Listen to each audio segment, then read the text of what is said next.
So এই ভিডিওটাতে আমরা কথা বলবো হচ্ছে ডায়নামিক ভ্যারিয়েবল নিয়ে। সো ডায়নামিক ভ্যারিয়েবল অ্যাকচুয়ালি কি, যদিও এটা ইউজ কেস নাই বললে চলে, বাট এটার ডায়নামিক অ্যারে বোঝার জন্য এটা হচ্ছে first step to you need to understand dynamic variable কীভাবে কাজ করে। সো এটা বুঝতে পারলে ডায়নামিক অ্যারেটা বোঝায় ডোন্ট থিঙ্ক যেটা খুব ডিফিকাল্ট হবে। সো আমরা একটা ফাইল নিয়ে নিই।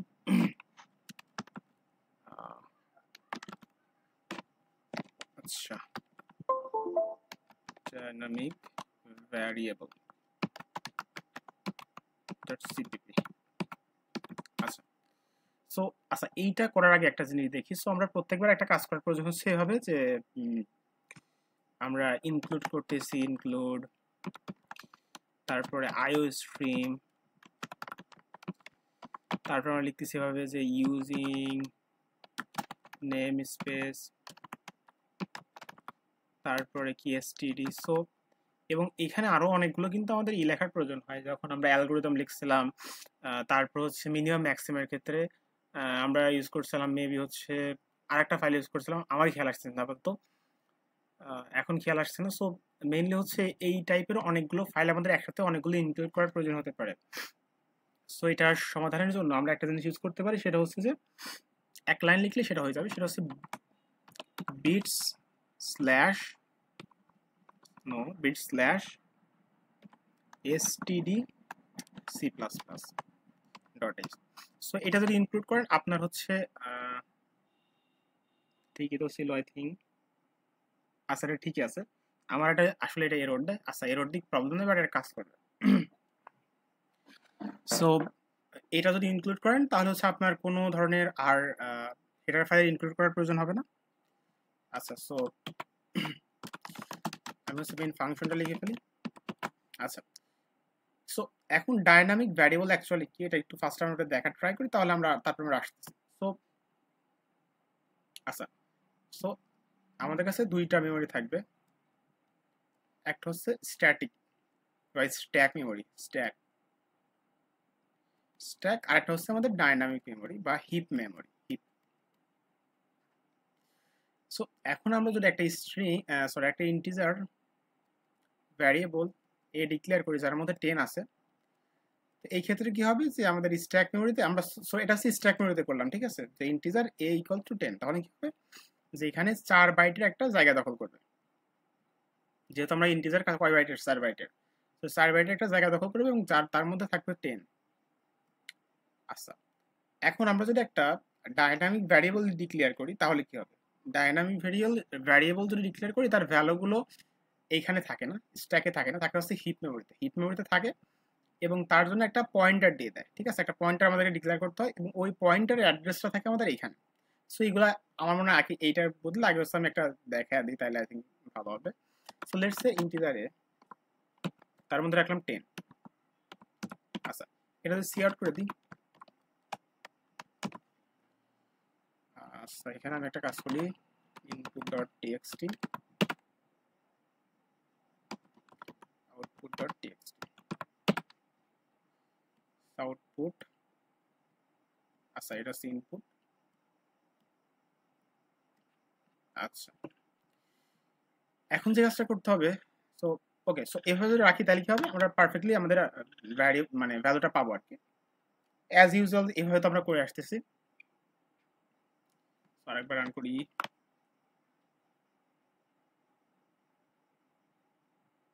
সো আমাদের ভ্যালুটা চলে আসছে।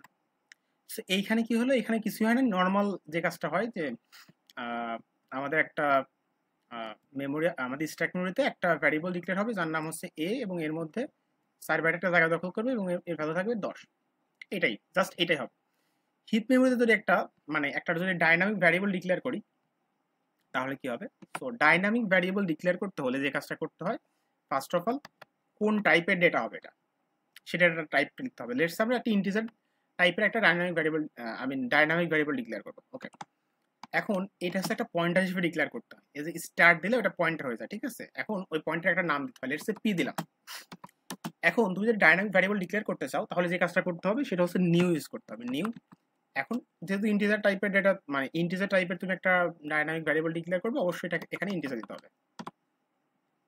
এই কাজটা করার সঙ্গে সঙ্গে কি হলো, যে কাজটা হলো, আচ্ছা প্রথমে এইটা থেকে শুরু করি। সো এইটার থেকে আমি বললাম যে এখানে জাস্ট একটা স্ট্যাটিক মেমরি হবে, যেখানে এ থাকবে এবং যেটা 4 বাইট দখল করবে এবং যার যার মধ্যে থাকবে 10। এটা করার সঙ্গে সঙ্গে একটা ভ্যারিয়েবল ডিক্লেয়ার হবে স্ট্যাক মেমোরিতে পি, যেটা হচ্ছে পয়েন্টার, এবং যে সে একটা অ্যাড্রেস ধারণ করবে, কার অ্যাড্রেস, এই সাইডে একটা হিপ মেমোরি জেনারেট হবে। কেন? কারণ হচ্ছে আমরা এখানে নিউ ইউজ করে একটা নতুন একটা ভ্যারিয়েবল ডিক্লেয়ার করছি। আচ্ছা, সো এখানে যেহেতু ইন্টিজার লিখছি, সো এখানে হচ্ছে 4 বাইটের একটা ইন্টিজার এর জন্য একটা জায়গা দখল করবে। ধরি তার হচ্ছে অ্যাড্রেস হচ্ছে লেটস সে 200 এ বি, এটা হচ্ছে এটার অ্যাড্রেস, অর্থাৎ এই অ্যাড্রেসে গেলে আমরা এই ভ্যালুটা পাবো। সো এই যে অ্যাড্রেসটা আছে, এই অ্যাড্রেসটা হচ্ছে অ্যাকচুয়ালি এই পিটা রাখবে নিজের কাছে, ঠিক আছে? অর্থাৎ ভ্যালু ট্যালু যা আছে, ভ্যালু রিলেটেড সবকিছু হবে আমাদের হিপ মেমোরিতে, এবং এর যে অ্যাড্রেসটা থাকবে যার মাধ্যমে অ্যাক্সেস করতে পারবো সেটা থাকবে হচ্ছে আমাদের স্ট্যাক মেমোরিতে। ওকে, আচ্ছা তখন কি হচ্ছে, যখন এই কাজটা করলাম তখন এরকম একটা সিচুয়েশন ক্রিয়েট হচ্ছে যে একটা ভ্যারিয়েবল ডিক্লেয়ার হচ্ছে যার অ্যাড্রেসটা আমরা রাখতেছি কার মধ্যে, পি এর মধ্যে রেখে দিচ্ছি, যেহেতু পি নামে একটা আমরা হচ্ছে একটা পয়েন্টটা ডিক্লেয়ার করছি। ওকে, ঠিক আছে। আচ্ছা এখন আপাতত এটা একটু অফ করি। এখন এর মধ্যে যদি আমরা কোনো ভ্যালু রাখতে চাই তাহলে পয়েন্টারকে ডি ডিফারেন্স করতে হয়। ডি ডিফারেন্স করা মানে হচ্ছে কি,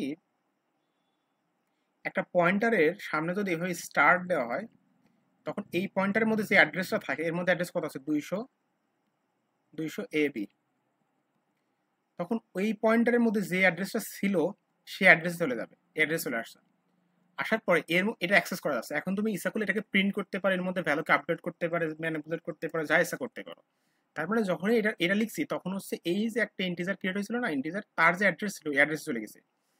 এখন ওই অ্যাড্রেসের মধ্যে লেট সেল রাখলাম হচ্ছে 2000, ঠিক আছে? এখন আমরা একটু প্রিন্ট করে দেখি অ্যাকচুয়ালি কাজ করছে কিনা। তাহলে আমি বললাম যে আমাদের এই এই পিটাকে প্রিন্ট করলে হবে না, কি প্রিন্ট করতে হবে, এর ভেতরে যেটা আছে, অর্থাৎ এর যে অ্যাড্রেসটা আছে, অ্যাড্রেসের মধ্যে কি আছে, অর্থাৎ আমাদেরকে এইখানে যেতে হবে। এইখানে যেতে হলে কি করতে হবে, আবার পয়েন্টারকে ডি রিফারেন্স করতে হবে। তো আমি যদি ডি রিফারেন্স করে প্রিন্ট করি তাহলে দেখি কি অবস্থা।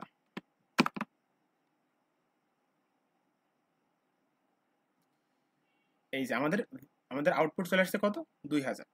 আচ্ছা এটা হচ্ছে আসছে এ থেকে কত, 10। আচ্ছা, তার মানে আমরা পারফেক্টলি একটা হচ্ছে ডাইনামিক ভ্যারিয়েবল কিন্তু আমরা ডিক্লেয়ার করতে পারছি। আচ্ছা, সো ডাইনামিক ভ্যারিয়েবল অ্যাকচুয়ালি দরকার হয় না। কেন দরকার হয় না? আমরা এর আগের ভিডিওটা অবশ্যই ফলো করছি বলে আশা করি, যদি না করি তাহলে এটা দেখে আসবো, ঠিক আছে? স্ট্যাটিক মেমোরি এবং ডাইনামিক মেমোরি, অর্থাৎ স্ট্যাক এবং হিপ মেমোরির মধ্যে ডিফারেন্সটা কি। সো স্ট্যাক মেমোরি এবং হিপ মেমোরির ডিফারেন্সটা মেন ছিল একটা হচ্ছে যে, প্রথম বিষয় ছিল আচ্ছা প্রথম বিষয় ছিল হচ্ছে এটা লিমিটেশন, অর্থাৎ লিমিটেশনের কথা যদি চিন্তা করি, যে আমরা যখন একটা ডাইনামিক ভ্যারিয়েবল ডিক্লেয়ার করি তখন যে ব্যাপারটা হয় সেটা হচ্ছে যে ওটার মধ্যে অনেক জায়গা থাকে, বাট আমাদের আসলে এটা প্রয়োজন হয় না। কেন প্রয়োজন হয় না? যে লেটস সে এটার 4 বাইটের জায়গা দখল করছে, সো এটার মধ্যে 10⁻9 পর্যন্ত ভ্যালু রাখা যাবে। সো আমাদের যদি এর থেকে বেশি প্রয়োজন হয় তখন একটা কাজ করতে পারি যে আমরা হচ্ছে এই ইন্টিজার এর পরিবর্তে আমরা লং লং রেখে দিতে পারি, লং লং এর মধ্যে রাখতে পারি। আবার একটা বিষয় হচ্ছে যে আমরা যখন ফাংশনের মধ্যে ব্যাপারটা পড়ছিলাম যে স্ট্যাটিক মেমোরি ফাংশন থেকে যখন কোনো কিছু রিটার্ন করে, তখন ফাংশনের মধ্যে যা থাকে সব রিমুভ করে দেয়। যেহেতু আমরা ফাংশন থেকে সরাসরি ভ্যালুটা রিটার্ন করতে পারি, এজন্য এটারও প্রয়োজন হয় না, অর্থাৎ ডাইনামিক ভ্যালুর প্রয়োজন হয় না। কারণ কি, আমরা ফাংশন থেকে কিন্তু একটা ভ্যালু রিটার্ন করে দিতে পারি, একটা ভ্যারিয়েবলকে রিটার্ন করে দিতে পারি, তখন মেইন ফাংশন থেকে অ্যাক্সেস করতে পারি। তার মানে এটারও প্রয়োজন হয়। আচ্ছা, আমরা বুঝলাম এটা প্রয়োজন হয় না, বাট আমরা একটা প্রুফ দেখি যে অ্যাকচুয়ালি, যে আমরা বললাম যে আমরা যখন একটা ফাংশনের ভিতরে থাকি, এর মধ্যে যদি আমরা একটা ডাইনামিক ভ্যারিয়েবল ডিক্লেয়ার করি তখন সেটা কি হয়, সেটাকে আমরা অ্যাক্সেস করতে পারি, এবং স্ট্যাটিক মেমোরি হলে এটা অ্যাক্সেস করতে পারি না। আচ্ছা, সো এখানে একটা ব্যাপার হচ্ছে যে আমাদের উইন্ডোজ একটা ঝামেলা আছে। উইন্ডোজ হচ্ছে আমাদেরকে সবকিছু আগে কেটে দেয় না, অর্থাৎ সবকিছু, এই যে ফাংশনটা যদি আমরা রিমুভও করে দিই না, তাও ও কিন্তু রিমুভ করে না। বাট এটা হচ্ছে আমরা প্রপারলি ইউটিলাইজেশন ইমপ্লিমেন্টেশন দেখতে পাবো হচ্ছে লিনাক্স বা অনলাইন কম্পাইলার। সো ফার্স্টে আমি এটা হচ্ছে উইন্ডোজে করে দেখানোর ট্রাই করি, তারপর হচ্ছে দেখাবো এটা অনলাইন কম্পাইলার কিভাবে এটা অ্যাকচুয়ালি কাজ করে কিনা। আচ্ছা এখন আমরা কি করতে চাচ্ছি ওটা ফার্স্ট একটু বোঝার ট্রাই করি। আচ্ছা, সো সো আমরা হচ্ছে একটা, ফার্স্ট অফ অল আমাদের মেইন ফাংশন তো থাকবেই, মেইন ফাংশন ছাড়া আমাদের প্রোগ্রামই রান হবে না। সো মেইন ফাংশনটা থাকলো, আমরা আরেকটা ফাংশন থাকবে যেটা হচ্ছে ফান ফাংশন, ঠিক আছে?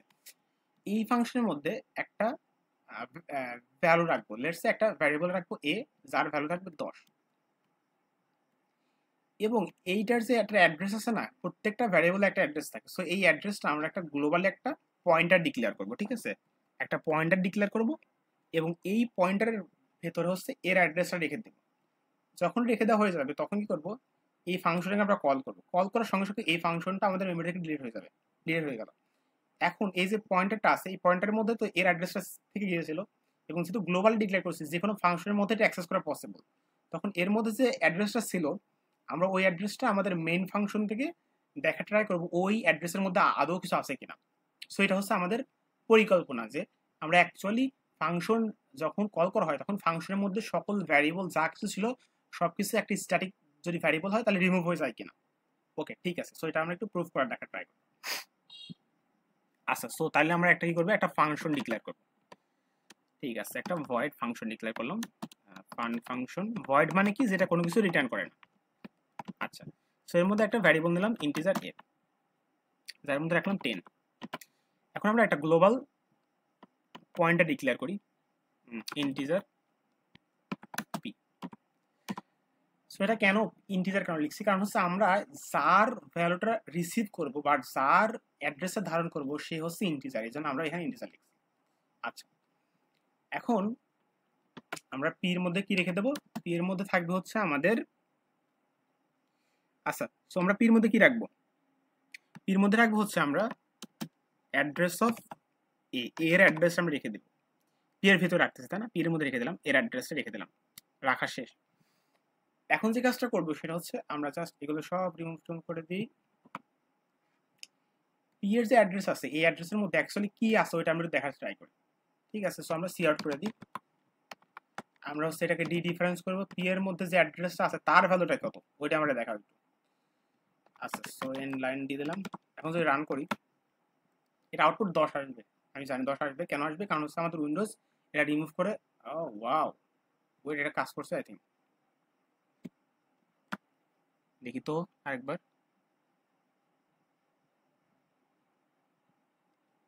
আচ্ছা, আরেকবার রান করি।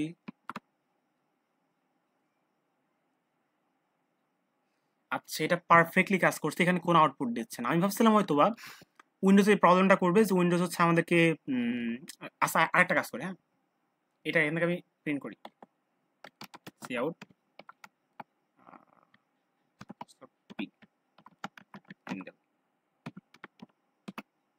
ওকে, এখন রান করি। আমরা তো কোনো এরর খাই নাই, তাইলে আউটপুট কেন আসতেছে না, দেখুন এরর হয়েছে কিনা, এটা তো বোঝা যাচ্ছে না।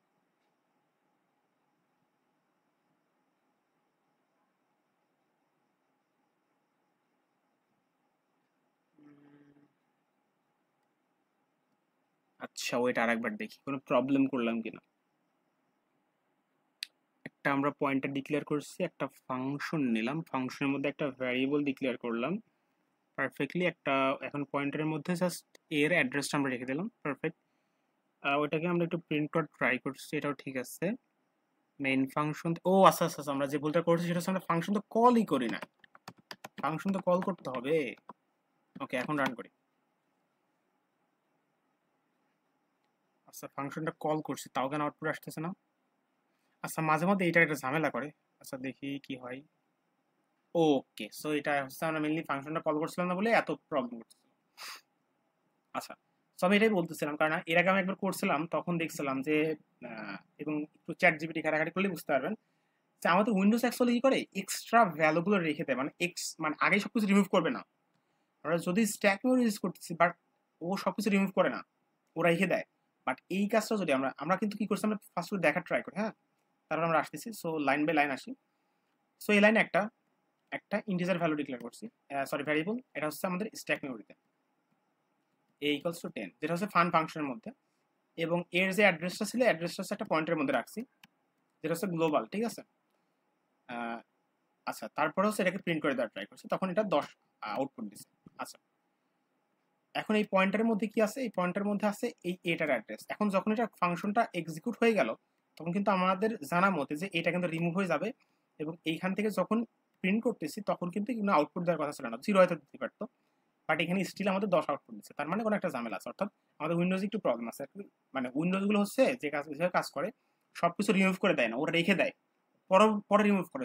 মানে ও মেনলি সবকিছু রিমুভ করে দেয় না, আমাদেরকে এক্সট্রা মেমোরি দিয়েই থাকে আগে থেকে, ঠিক আছে। বাট লিনাক্স বা হচ্ছে অনলাইন যে কম্পাইলার গুলো আছে এই কাজগুলো করে না। সো আমি একটু অনলাইন কম্পাইলার থেকে দেখাবো, ওয়েট, আগে একটু আমি এটা অফ করে আসি। সো আমি চলে আসছি হচ্ছে একটা অনলাইন প্রোগ্রামার, programize.com চলে আসছি। সো এটা তো রান করি, দেখি কি অবস্থা আসে।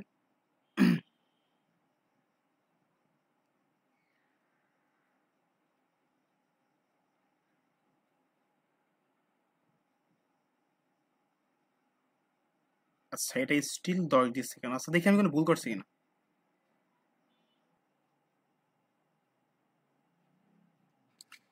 আচ্ছা, সো ব্যাপারটা হচ্ছে যে উইন্ডোজের যে সিস্টেমটা বললাম, আরেকটা বিষয় হচ্ছে যে আহ, এটা সব ক্লিয়ার করতেছে না বলে এটা 10 আসতেছে। সো যেটা হচ্ছে অনলাইন কম্পাইলার সেম প্রবলেম হচ্ছিল। কারণ হচ্ছে যে যখন উইন্ডোজ ইউজ করা হবে তখন আর কি এই ধরনের প্রবলেম দেখা দিবে। কই গেল এটা? বাট এটা হচ্ছে থিওরিক্যাল, বা যখন আমি বিষয় একটু দেখলাম আর কি, যে এটা তো কারণ এটা করছিলাম তখন এটা ঠিকঠাকই আসতেছিল, মানে ওটা 0 আসতেছিল, বাট এখন ফর সাম রিজন আসতেছে না। সো এটা দেখলাম আমার কোড বোর্ড সবই ঠিক আছে। সো ব্যাপারটা হচ্ছে যে অনেক সময় ধরনের প্রবলেম হয় ওভার রাইটিং এর জন্য, অর্থাৎ এটা আহ, এটা সেভ করে রাখে আর কি। সো সেভ করে রাখে এই ধরনের প্রবলেম করতেছে। মেন বিষয় হচ্ছে এটা ওভার কি বলে ওভার রাইট হচ্ছে আর কি। এই জন্য আর কি এটা অনলাইন কম্পাইলার সেম প্রবলেম করতেছে। আর উইন্ডোজ যেটা বললাম যে উইন্ডোজ হচ্ছে মেনলি এটাকে সেভ করে রাখে, বাট এটাকে রিমুভ করে না। বাট এইটা হচ্ছে সেফ না, এটা হচ্ছে কি করতে পারে, এভাবে যদি আমরা ডাইনামিক যদি রেখে দিই তাহলে কি হবে, এটা হচ্ছে পরবর্তী যখন আমরা সার্ভারে ডিপ্লয় করব। তো আচ্ছা ওইটা আমি দেখাই।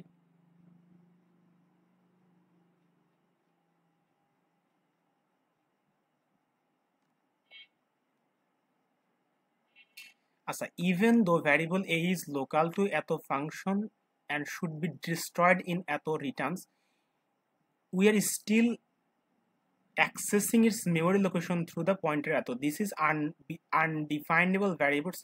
ওটা বলতেছি যে এটা অ্যাকচুয়ালি কি বলছি, even though variable a is local, যদি এটা লোকাল ভ্যারিয়েবল ফাংশনের মধ্যে আছে, and should be destroyed, যদি এটা কি ডিস্ট্রয়েড হওয়ার কথা ছিল, যখন আমরা ফাংশনটা রিটার্ন করব, ফাংশনটা রিটার্ন করে ফেললাম, যখন রিটার্ন করবো তখন এটা কি হবে, রিটার্ন করে ফেলবো তখন হচ্ছে এটা কি ডিস্ট্রয়েড হয়ে যাবে। We are still accessing its memory location, কিন্তু আমরা কি করতেছি, এখনই অ্যাক্সেস করতেছি কার মাধ্যমে, through the pointer P in main function, main ফাংশনের মধ্যে করতেছি। This is a undefined behaviour of C plus plus, হচ্ছে সি প্লাস প্লাস এর উল্টাপাল্টা বিহেভিয়ার। বাট এটা যদি ফাংশন আমরা, অর্থাৎ এটা যদি আমরা সার্ভার, অর্থাৎ যখন আমরা ডিপ্লয় করবো কোনো সার্ভারে, তখন কিন্তু এটার জন্য পুরো সার্ভার ক্রাশ করতে পারে, এই টাইপের প্রবলেম হতে পারে। সো এটা অ্যাকচুয়ালি কি হচ্ছে, এই যে লিখছে, but this is not a reliable or safe behaviour on other compiler, অন্য কোনো compiler or optimized this might crash or give garbage বলো। সো বলছে যখন এটা যদি মানে অ্যাকচুয়াল যেগুলো এই যে সেফ টেপ রাখে না এই টাইপের কম্পাইলার বা অন্য কোনো কম্পাইলার হয়, তখন কি করবে, এটা মাইট ক্রাশ করতে পারে, অথবা কি গার্বেজ কোনো ভ্যালু দিতে পারে। তার মানে মেন ব্যাপারটা হচ্ছে যে যখন আমরা এইভাবে স্ট্যাটিক ভ্যালু হচ্ছে মানে স্ট্যাটিক ভাবে হচ্ছে কোনো ভ্যারিয়েবল ডিক্লেয়ার করব, তখন কি হবে, এই ধরনের প্রবলেম হবে। সো এই জিনিসটা একদম ফুললি ক্লিয়ার ভাবে বুঝতে পারবো হচ্ছে যখন অ্যারের মাধ্যমে করব। সো এখন হয়তো একটু কনফিউশন থাকতে পারে, বাট এটা হচ্ছে থিওরিক্যাল বিষয়, এটা ভালো করে বুঝতে হবে যে যখন আমরা কোনো ফাংশনের মধ্যে থেকে কোনো কিছু কোনো একটা মানে যাই থাকুক, সেটা যখন আমরা মানে ফাংশনে কল করব, তখন ফাংশনের মধ্যে যা থাকবে সব আমাদের স্ট্যাক মেমোরি থেকে রিমুভ হয়ে যাবে। বাট উইন্ডোজের ক্ষেত্রে এই প্রবলেমটা আমরা ফেস করতেছি, এবং আমাদেরকে বললো কি যে এটা একটা মানে আমরা অনলাইন কম্পাইলারের প্রবলেমটা পাচ্ছিলাম, এটা হচ্ছে আনডিফাইন্ড বিহেভিয়ার, বাট এটা হচ্ছে রিয়েল টাইমে হবে না। যখন সার্ভারে আমরা ডিপ্লয় করবো তখন এই ধরনের কোনো সিচুয়েশন ক্রিয়েট হবে না। তো তখন হয়তো আমাদের সার্ভার ক্র্যাশ করতে পারে। সো এটা আমাদের মনে রাখতে হবে, এবং এর পরবর্তীতে আমরা হচ্ছে ডাইনামিক অ্যারে যখন দেখবো তখন এগুলো আরো ভালো বুঝতে পারবো। So thank you for watching the video.